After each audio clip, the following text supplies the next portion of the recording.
बिचारे जो करे सो पीछे पछताए, काम बिगाड़े आपनो जग में होत हंसाए। और जग में हंसी होती है, इसलिए उसको कोई ज्ञान मिल गया होता तो ना उसकी हंसी बनती ना नुकसान होता। तो ज्ञानी पुरुषों के बीच में बैठ करके जब बात होती है तो ज्ञान की होती है और वो अपना नुकसान बचा लेता है।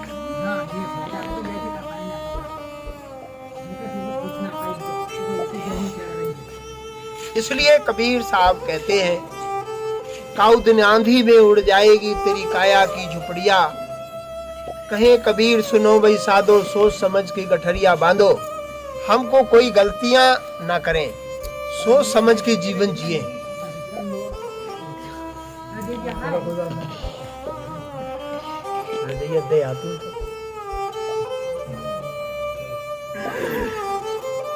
जानते ना दैया वो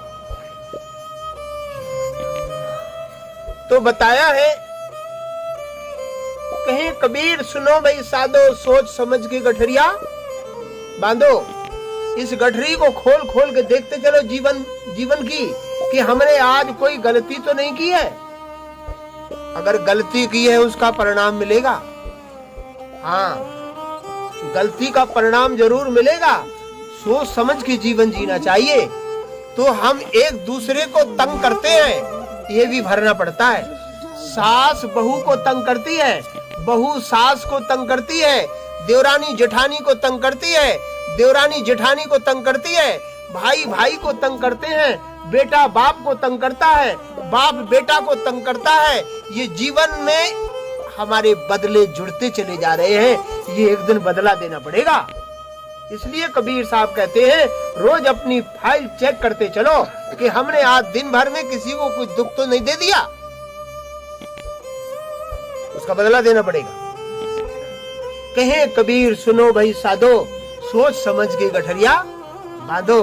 नैया गुरु कृपा से लग जाएगी तेरी काया की झुपड़िया काऊ दिन आंधी में। संत गुरुओं की बात मानते हुए, उनके ज्ञान को समझते हुए चलोगे तो जीवन सरल हो जाएगा और सुंदर हो जाएगा। कोई ज्ञानी पुरुष हो तो, कैसे ज्ञानी पुरुष हो तो, और ज्ञानी पुरुष ना भय खाली खाने वाले भय गुरु। तो खाने वाले गुरु मिलते बहुत है। हाँ कि आज कचौरी बना लिए, आज पूड़ी बना लिए, आज बड़े बना लिए, आज सिमई बना लिए, आज जे बना लिए, हम मौज से खा रहे झुम के। अब ज्ञान की बात एक हो नहीं। हाँ एक गुरुजी आएंगे भक्त के घर, तो गुरुजी भक्त के घर आएंगे, बाप बोली गंगा देई, गुरुजी का तुम्हें खाने में कौन सी चीज अच्छी लगती है? गुरुजी बोले हमें पापड़ बहुत अच्छे लगते हैं। तो बोले अभी बनाए हमने पापड़। सुबह ने एक ढलवा बन के पापड़ बना ले गुरुजी को। अब पापड़ रख दिए वहां सिलट्टे, थोड़े दूर किचन में जाए और बस थोड़ी दूरी पे अपने भोजन और बनाने लगी। कचौड़ी बनाई, पकौड़ी बनाई, सब बनाई, खीर बनाई, बना के सब वेजिटेबल्स और तरह तरह की बढ़िया से व्यंजन और बना के एक थाली में परस के गुरुजी को दे दिया।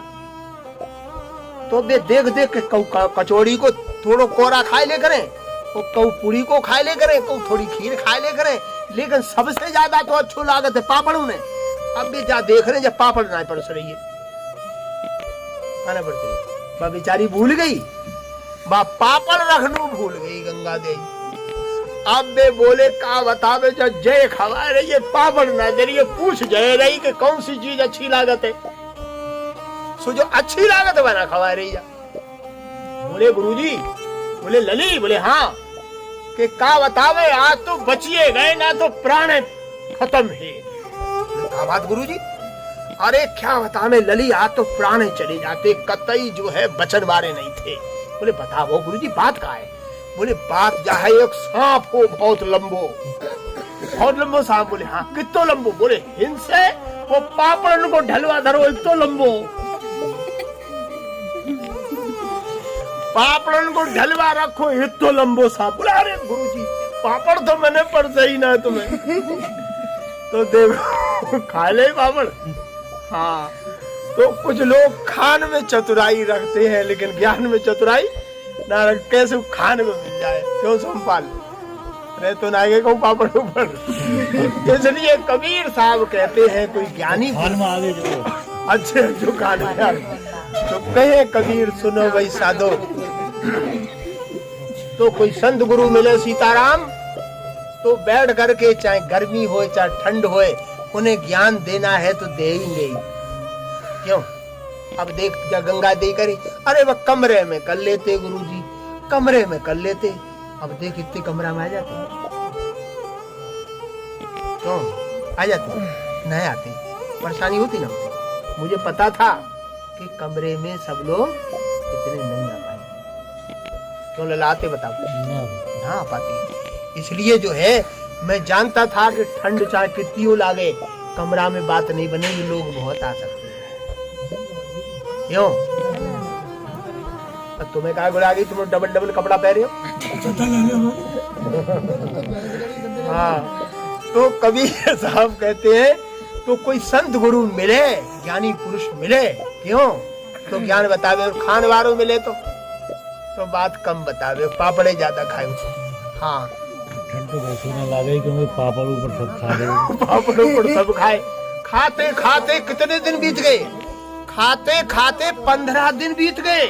अब दोनों पति पत्नी बोले कि तूने जो अच्छे गुरु बताए। पति बोलो पत्नी से तूने अच्छे गुरु बनाए, जो 15 दिन तक चिकनी चुपड़ी खाए रहो और उलझन में डाले पड़ो, ना काम करे ना करन दे रहो। ऐसे गुरु की क्या जरूरत है? तूने अच्छे गुरु बनाए तो का बतावे खाए लें तो तुम तो ऐसे ही करते रहते, चले ही जाएंगे। काउ दिन कैसे चले जाएंगे, ना काम के ना धाम के। अब 15 दिन से चिकनी चुपड़ी खवा रही है। तो बोले अब तुम ही बताओ फिर कैसे जाए। बोले ऐसा है मैं झूठ मूठ लड़ूंगा तो से और डंडा मारूंगा दीवालन में और काम तो अभी निकाले दे रहा हूँ। तो गुरु जी डर जाएंगे, लेकर झोली डंडा लेकर भाग जाएंगे। उन्हें फटफट आप बांस लेके आए और कुछ तब मारे कुछ तब मारा, धरती में मारा, आज ही तुझे भगा दूंगा। नालायक कैसा काम नहीं करती है, वैसा काम नहीं करती है, अब तुझे खाने नहीं दूंगा, घर से निकाल दूंगा। गुरु जी ने मारी, अब बात खत्म हो गई। अब झूठ मूठ उनने लड़ाई लड़ ली और उनने दंड कमंडल पकड़ो तो गली से गेट से आउट हो गए। ठाड़े गेट से बाहर खड़े हो गए, सुनने लगे, देखें जो काका बके वो आपस में कैसे बकेंगे जी, कैसे का करेंगे। अब तो तक बा बिचारी झूठे मूठ रोन लगी। अब रोन लगी तो हस्बैंड बोलो, अरे मैं तो झूठे मूठ डांट रहा हूँ, क्या करो लिख रही। बोले मैं झूठे मूठ तो रो रही हूँ, वो तो ऐसे आंसू निकल आए झूठे मूठ। तो वो जान गो, वो पीछे सुन रहा हो गेट पे महात्मा, वो बोल बहु लौट आओ, बोले मऊ झूठे मूठ गाओ। तुम झूठ मूठ लड़े हो तो वो झूठे मूठ लिख रहे हो घर से बाहर, वो आएगा तुरंत आएगा। तो कबीर साहब कहते हैं ऐसे कहे कबीर बिना गुरु पूरे और सभी काम रह गए अधूरे। कोई संत गुरु ठीक ठाक ज्ञान देने वाला मिले तो काम पूरा होए। क्यों? एक कबीर साहब शिक्षा देते, रूखा सूखा खाए के ठंडा पानी पी, देख काऊ की चूपड़ी बतलल चावे जीव। गंगा देवी बोली, कहने गुरु तुम क्या खाओगे? तो हमने हमें मूंग की दाल रोटी खवा दियो, मेहमानन को पूरी खूब बढ़िया बढ़िया खवाई है, हमें मत खवाइए, ज्ञान सुनो। क्या खाते हैं हम खाते हैं रोटी और सब्जी बस, और जो मोटो मोटो माल हमसे पचता ही नहीं है। अब आधी रात में खाएंगे पूरी तो पचेंगी या ना लला, पचेंगी, बीमार और हो जाएंगे। तो ऐसा रूखा सूखा खाकर साधु अपना जीवन जीता है और ज्ञान देता है। क्यों मिस्त्री? हाँ, इसलिए कबीर साहब सुंदर बात कहते हैं, शीश महल के 9 दरवाजे और 10वें द्वार पे ताले लागे। ये मनुष्य का जीवन बहुत ही खराब। इतना देखने में जो सुंदर बाहर से लग रहे हैं